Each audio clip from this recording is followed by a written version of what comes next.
Bismillahirrahmanirrahim. Lanjut ya Bapak Ibu. Semoga masih bertahan nih di grup. Kita langsung nih ke ketentuan khususnya. Tadi kan ketentuan umum, sekarang ketentuan khusus dalam maqasid syariah terkait dengan transaksi. Dalam bisnis apapun bentuknya, terutama di koperasi syariah, itu harus memenuhi ketentuan khusus dalam ekonomi Islam.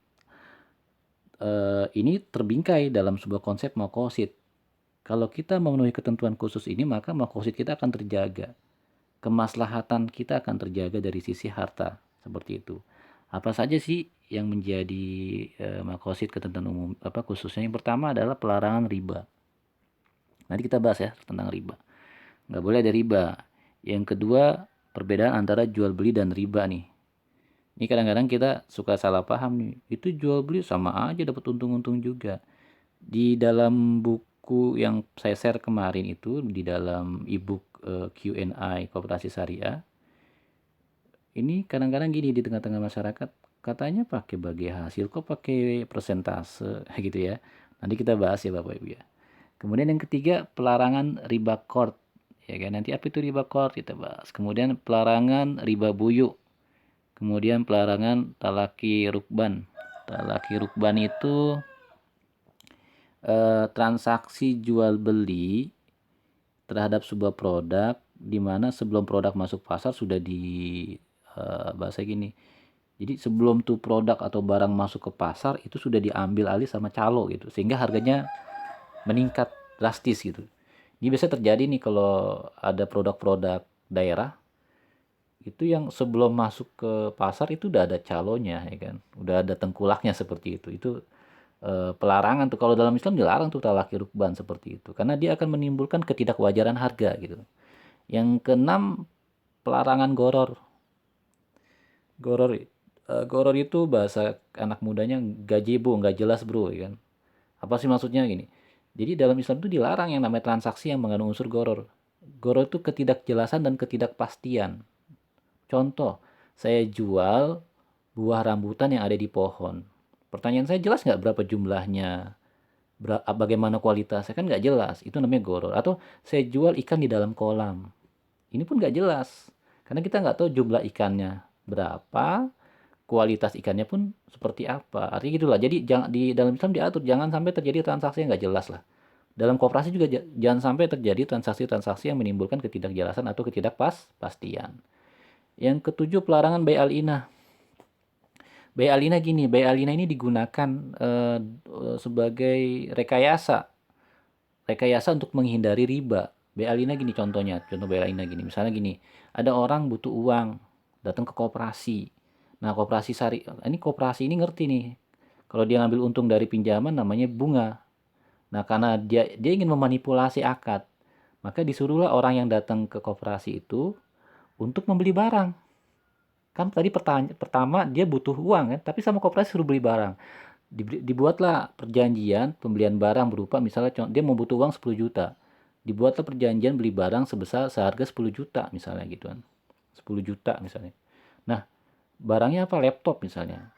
Terjadi transaksi jual beli barang secara kredit Bapak Ibu. Jadi si yang datang tadi ke koperasi itu dikasih barang laptop harga 10 juta secara kredit selama 10 bulan. Jadi taruhlah saya sebut si nasabah atau si anggota itu mempunyai kewajiban setiap bulan 1 juta. Dia dapat laptop. Tapi di perjanjian berikutnya dia harus menjual kepada koperasi lagi secara tunai sebesar 9 juta. Oke, saya ulang. Di transaksi pertama, si anggota punya utang akhirnya 10 juta. Sehingga di transaksi kedua, si anggota diwajibkan menjual kembali laptopnya kepada koperasi. Sehingga koperasi mendapat uang sebesar berapa? Oh, maaf. Sehingga koperasi mengeluarkan uang kepada anggota sebesar 9 juta. Anggota dapat uang 9 juta, tapi anggota punya utang 10 juta. Ujung-ujungnya ada lebih-lebihnya juga. Jadi ini ada manipulasi. Ini emang ada zamannya Nabi ada transaksi seperti ini. Bahkan sekarang pun ada. Ini rekayasa. Ini sama aja riba seperti itu. Jadi banyaklah tingkah laku manusia untuk mengkelabui transaksi kan gitu. Yang kedelapan, pelarangan bai al-kali bil kali. Jadi ini jual beli piutang. Jadi ada orang ngutang dijual sama orang. Ini kalau bahasa sekarang menjual sertifikat-sertifikat saham seperti itu. Terus yang kesembilan, pelarangan bai ad-dain, ya kan? Eh ghairi al-madin bisaman hal. Nah, ini bisa terjadi di dalam transaksi pasar modal dan keuangan seperti itu. Kemudian 10, pelarangan ihtikar. Ihtikar ini penimbunan Bapak Ibu ya. Jadi rekayasa dalam supply. Apa sih rekayasa dalam supply? Dia menimbun kebutuhan pokok karena dia tahu nih suatu saat barang ini akan langka dan dia bisa jual dengan harga tinggi. Ya, itu namanya rekayasa supply atau penimbunan lah. Yang 11, pelarangan bai an-najasi. Nah, ini kebalikannya. Pelarangan bai an-najasi ini adalah rekayasa demand, permintaan, seolah-olah banyak yang beli, padahal nggak ada. Kalau orangnya banyak yang beli, seolah itu barang itu laku dan dia bisa jual dengan harga tinggi, kebalikannya kan. Terus bai atain fi ini two in one. Nah, ini yang sering terjadi di masyarakat kita nih. Ini dua akad dalam satu transaksi, nggak boleh dua akad dalam satu transaksi. Benar, dua akad dalam satu transaksi tidak boleh dengan syarat ketentuan berlaku. Jadi nggak semua dipukul rata dua akad dalam satu transaksi itu nggak boleh. Nanti kita bahaslah lebih dalam ya seperti itu. Kemudian pelarangan maisir. Ya, jadi transaksi bisnisnya koperasi jangan membiayai hal-hal yang berkaitan dengan maisir. Kemudian pelarangan riswah, sogok, suap menyuap ya kan. Pelarangan taksir ya kan, menetapkan harga. Tadi maksudnya apa sih? Taksir itu menetapkan harga itu misalnya harganya karena biasanya gini, ketika terjadi ketidakpahaman terhadap harga, orang ini bebas menetapkan harga. Contoh gini misalnya, kalau ke pasar itu yang beli sayuran itu biasanya kan ibunya. Tiba-tiba yang beli ke pasar, beli sayuran ke pasar bapaknya. Si bapak pasti nggak memiliki pemahaman pengetahuan harga yang jelas kan gitu. Sehingga ada orang yang menetapkan harga seenaknya seperti itu. Nah, dari hal ini saya bisa simpulkan gini, maka dalam koperasi syariah ya, itu dilarang melakukan transaksi-transaksi yang mengandung unsur maghrib. Nah, maghrib ya, MAGHRIB, saya singkat maghrib. Jadi koperasi syariah itu dilarang melakukan ya kan? M itu maisir ya kan? Terus yang kedua A. A itu asulsila bisa.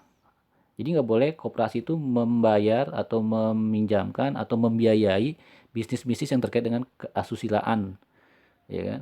Yang ketiga G itu goror. Yang keempat H itu haram, baik haram zatnya maupun transaksinya. Yang kelima R riba. Yang keenam I ihtikar. Yang ketujuh B berbahaya. Ya, tadi jangan membiayai bisnis-bisnis yang berbahaya, jual beli narkoba ya kan, jual beli senjata api itu nggak boleh. Intinya kesimpulannya, rangkumannya bisa disingkat maghrib lah. Jadi koperasi syariah itu dilarang keras melakukan aktivitas transaksi maghrib seperti itu Bapak Ibu. Nah, sekarang kita bahas penjelasan secara singkat ya. Kita ambil yang hampir sebagian besar ini pemahaman orang tentang konsep riba nih. Kita akan bahas tentang konsep riba. Nah, riba itu apa sih? Riba itu adalah tambahan yang tidak bersyarat dengan pemaksaan. Jadi ginilah sederhananya, riba itu adalah penambahan yang diambil atau al-iwa penambahan yang diambil tidak sebanding dengan resiko yang diterimanya. Jadi penambahan yang diambil tanpa ada transaksi pembandingnya Bapak Ibu.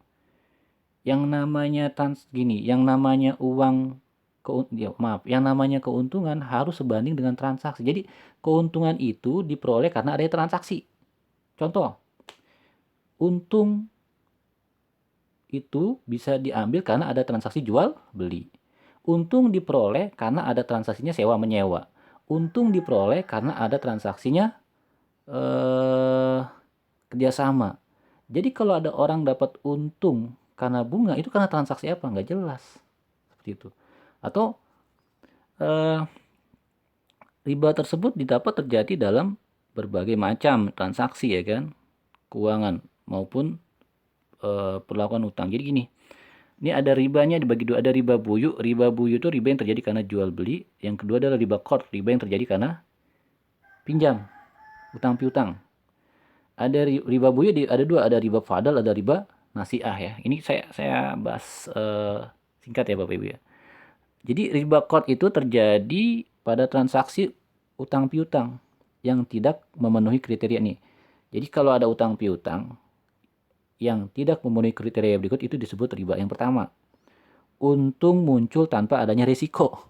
Jadi kalau ada Bapak Ibu, kalau ada transaksi di koperasi yang mendapatkan untung tanpa adanya risiko, itu namanya riba. Al-gummu bil gummi. Yang kedua, dan hasil usaha al-kharaj itu harus muncul apa? Hasil usaha itu al-kharaj itu muncul tanpa adanya biaya. Jadi yang namanya keuntungan itu pasti karena adanya biaya Bapak Ibu. Jadi kalau ada keuntungan tanpa ada biaya itu namanya riba. Makanya dalam laporan keuangan kan ada pendapatan, ada biaya. Sekarang pertanyaan saya, ketika saya meminjamkan uang ke si A 1 juta, kemudian saya minta di bulan depan dia harus mengembalikan uang 1.500.000. Pertanyaannya, saya dapat untung 500.000, tapi saya ngeluarin biaya nggak? Nggak ada Bapak Ibu. Jadi sesuatu yang tidak dibarengi dengan pengeluaran biaya, keuntungan yang tidak dibarengi dengan pengeluaran biaya namanya riba. Kemudian syarat ketentuan yang tidak dipenuhi, pembayaran kelebihan atau bunga tambahan yang sudah ditetapkan pada saat transaksi. Jadi kalau disyaratkan di awal, jadi kalau ada transaksi utang piutang, dipersyaratkan di awal dikembalikan lebih, itu namanya riba. Tapi kalau tidak dipersyaratkan di awal, nanti beda lagi persoalannya seperti itu ya. Nah, kemudian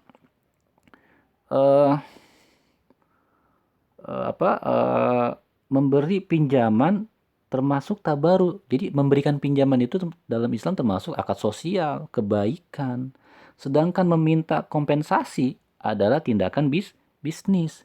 Jadi transaksi yang semula diniatkan kebaikan tidak boleh diubah menjadi transaksi bisnis. Jadi kalau kita memberikan pinjaman sama seseorang, itu kan dalam Islam namanya kebaikan Bapak Ibu. Maka kalau kita mendapatkan kompensasi berupa keuntungan dari kebaikan itu namanya transaksi bisnis. Dalam Islam tidak boleh merubah transaksi sosial atau kebaikan kepada transaksi bisnis. Maaf. Ya. Tapi jadi nggak boleh ada perubahan dari transaksi sosial ke bisnis, nggak boleh. Tapi kalau dalam bisnis ke sosial itu diperbolehkan seperti itu. Jadi syarat riba itu, riba pinjaman, utang piutang, pertama diperjanjikan di awal, diperjanjikan besarnya berapa, ya kan? Kemudian jumlahnya itu, keuntungannya itu muncul karena tidak adanya resiko, karena tidak adanya biaya, pasti itu riba. Jadi dalam kaidah usul fikihnya, kullu qardin jaro naf'an fahuwa riba. Setiap pinjaman, setiap utang yang mendatangkan manfaat itu disebut riba. Itu dalam fikih Islam ya. Nah, perbedaan jual beli dan riba. Jadi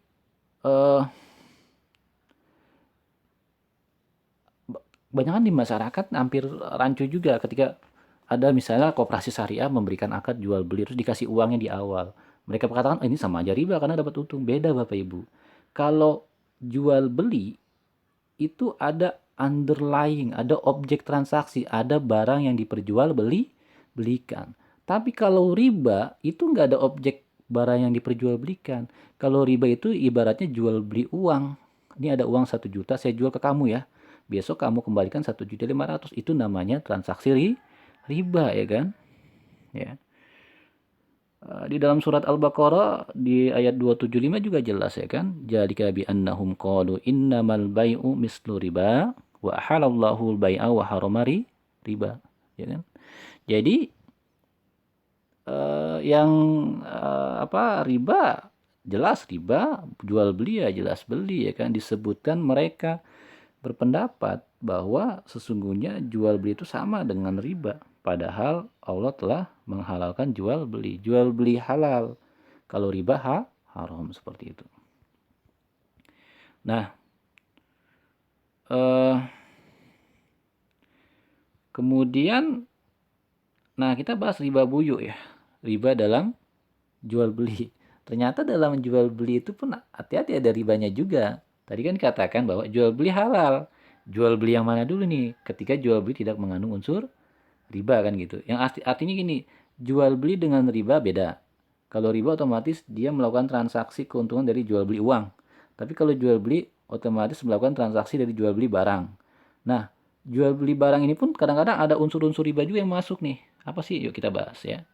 Riba yang terjadi karena pertukaran barang yang sejenis namun beda kualitas. Jadi kalau ada pertukaran barang, ya kan, atau transaksi jual beli barang karena pertukaran barang yang sejenis barangnya, misalnya kurma dengan kurma, namun beda kualitas, ya. Kualitas sama namun beda kuantitas bisa juga, ya kan. Misal jadi syaratnya mislan bimislin, ya kan, sama kuantitasnya, sawaan bisawain, dan sama waktu penyerahannya. Kita baca hadis ya, ini ada hadis terkait dengan riba jual beli. Az-zahabu biz-zahabi wal fidatu bil fidati wal buru bil burri wasyairu bisyairi wa tamru bit tamri wal milhu bil milhi. Kemudian milhu bi milhi mislan bi mislin sawaan bisawain ya dan biyadin fa idah talafat hadhil asnaf fabi'u kaifa syi'tum idza kana ya dan biyadin. Artinya apa Bapak Ibu? Di hadis ini ada dikategorikan 6 harta riba. Jadi kalau kita ya melakukan pertukaran atau bertransaksi pertukaran antara emas dengan emas, ya kan, az-zahabu biz-zahabi, perak dengan perak, ya kan, al-fidatu bil fidati kan gitu kan, kemudian gandum dengan gandum, ya kan, apa ini bisa apa jiwa, nanti ada istilah produk sejenis juga, jadi kurma dengan kurma, kemudian garam dengan garam, ya kan. Jadi ada 6 ya, ada 6 kategori harta yang termasuk harta riba kalau terjadi transaksi berikut ini. Misalnya contoh yang pertama tadi apa? Emas, perak, gandum, kurma, ini mungkin anggur kali ya, apa tadi apa istilahnya, ziwaf itu anggur kali ya. Jadi ada 6 barang riba ini tadi apa? Perak, emas, perak, kemudian gandum, ya, kemudian anggur mungkin ya, di apa disamakan dengan anggur, kemudian kurma, dan garam ya kan, itu ada 6. Nah, itu tidak mengapa jika jadi barang-barang itu boleh dipertukar belikan, itu nggak apa-apa dengan catatan nih, dengan catatan dia takarannya harus sama dan sama beratnya juga. Jadi dia harus sama jumlahnya, harus sama kualitasnya.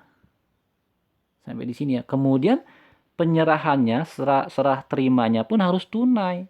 Harus hari itu juga terjadi. Jadi barang-barang itu adalah barang-barang riba. Maka kalau barang-barang riba itu transaksinya harus memenuhi unsur pertama. Dia dijualnya harus dengan cara sama jumlahnya. Kemudian harus sama kualitasnya. Dan yang ketiga harus diserah terima pada hari itu juga tunai. Seperti itu Bapak Ibu.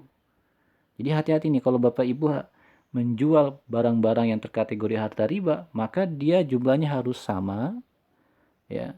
Kemudian kualitasnya harus sama dan diserah terimakan pada hari itu juga. Jika jenisnya berbeda, maka jual dulu sesuka hati kita harganya, jual dulu, baru setelah menjual kita belikan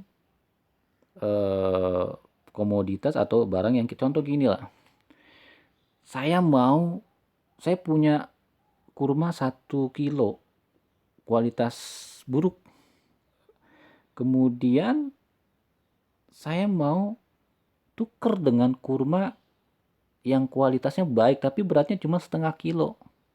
Itu dalam Islam nggak boleh. Kalau itu terjadi tukar menukar, itu namanya haram. Maka cara terbaiknya adalah saya jual dulu kurma buruk saya 1 kilo. Dari hasil penjualan itu baru saya beli kurma yang kualitasnya baik seberat 0,5 kilo. Dan harus terjadi hari itu juga transaksinya, nggak boleh ditunda-tunda. Itu ya Bapak Ibu ya. Terus kalau emas dan perak bagaimana? Nah, emas dan perak, jadi gini, dalam hadis ini ada istilahnya ilat. Ilat itu apa ya? Alasan, eh, penyebab, ya, ada penyebabnya kenapa itu terjadi gitu kan. Ternyata emas dan perak ini ketika zaman Rasul itu disebut harta riba karena pada saat itu emas dan perak menjadi mata uang. Jadi emas dan perak itu ilatnya mata uang lah. Sebabnya karena dia mata uang, gitu ya. Artinya apa? Oh, ternyata dalam kenyataan hari ini bahwa yang dimaksud dengan emas dan perak itu adalah mata uang. Jadi kita juga nggak boleh menukar uang yang kita nggak boleh menukar uang yang jenisnya berbeda dan kualitasnya berbeda. Contoh, kalau ini terjadi di menjelang hari raya Lebaran gitu ya. Banyak tuh orang yang menjual uang recehan ya kan, 2.000 ada 100 lembar, berarti berapa? 200.000. Uang 2.000-an ada misalnya ada 50 lembar, berarti kan ada 100.000 gitu ya. Kemudian dijual sama kita, dia minta ambil untung, dijual jadi 110.000. Ini nggak boleh. Karena dia menukar jenis mata uang yang sama, yaitu rupiah. Gitu Bapak Ibu. Jadi ini tidak diperbolehkan mengambil untung dari tukar menukar dari jenis yang sama. Mata uang rupiah. Nah, inilah akar persoalan terjadinya riba dalam jual beli, dan ini terjadi banyak di masyarakat kita. Dan yang sisanya tadi yang apa, gandum, kurma, anggur, garam, itu kalau disimpulkan ilatnya dia adalah kebutuhan pokok Bapak Ibu. Jadi ada dua, yang pertama kategorinya mata uang tadi emas dan perak, yang kedua adalah kebutuhan pokok. Hati-hati, hari ini juga kita kalau beli kebutuhan pokok, masyarakat Indonesia ya, misal beras, itu juga lihat dulu kualitasnya harus sama. Kualitasnya dan kuantitasnya harus sama. Serah terimanya juga harus sama, harus hari itu juga. Ya kan, misal contoh beli beras, makanya kenapa hari ini kita di masyarakat kita kalau beli beras ya tunai ya kan. Langsung diambil maksudnya berasnya, nggak ditinggal dulu, nggak ditunda dulu, bayar langsung ambil beras. Itu yang terjadi kan seperti itu. Nanti kita banyak diskusi nih di konsep ini ya, di hadis ini. Nah, kesimpulannya tadi barang riba itu tadi apa? Ada pertama emas, perak. Emas dan perak ini ilatnya, alasannya karena mata uang gitu ya. Yang selanjutnya gandum. Gandum buat anggur ya. Kurma, garam. Yang keempat ini alasannya adalah ilatnya, sebabnya karena dia kebutuhan pokok seperti itu. Kita lanjut ya Bapak Ibu ya. Nah, jadi riba yang terjadi di masyarakat itu hampir sebagian besar yang terjadi adalah riba karena utang piutang, pinjam ya kan, seperti itu. Dan tanpa disadari kita juga kadang-kadang suka terjebak dengan riba buyuk, jual beli ya kan. Ada jual beli tadi, ada jual beli fadl, ada jual beli ini ya. Ada nasiah kan gitu. Baik Bapak Ibu, ini materi kita yang sesi keempat. Nanti bisa kita diskusikan kembali. Untuk besok terakhir, saya akan memberikan materi-materi praktis tentang bagaimana cara melakukan pemasaran koperasi, kemudian produknya apa, dan sebagainya. Di materi-materi kita di perkuliahan online ini memang memiliki keterbatasan baik sarana maupun tatap muka ya Bapak Ibu ya. Jadi karena keterbatasan kita nggak bisa optimal juga menyampaikan materi. Sebenarnya banyak materi yang harus disampaikan, dan nanti kita bisa inilah bisa sharing-sharing juga, bisa wapri ke saya secara pribadi. Baik, terima kasih Bapak Ibu. Cukup sekian. Billahi taufiq wal hidayah. Wassalamualaikum warahmatullahi wabarakatuh.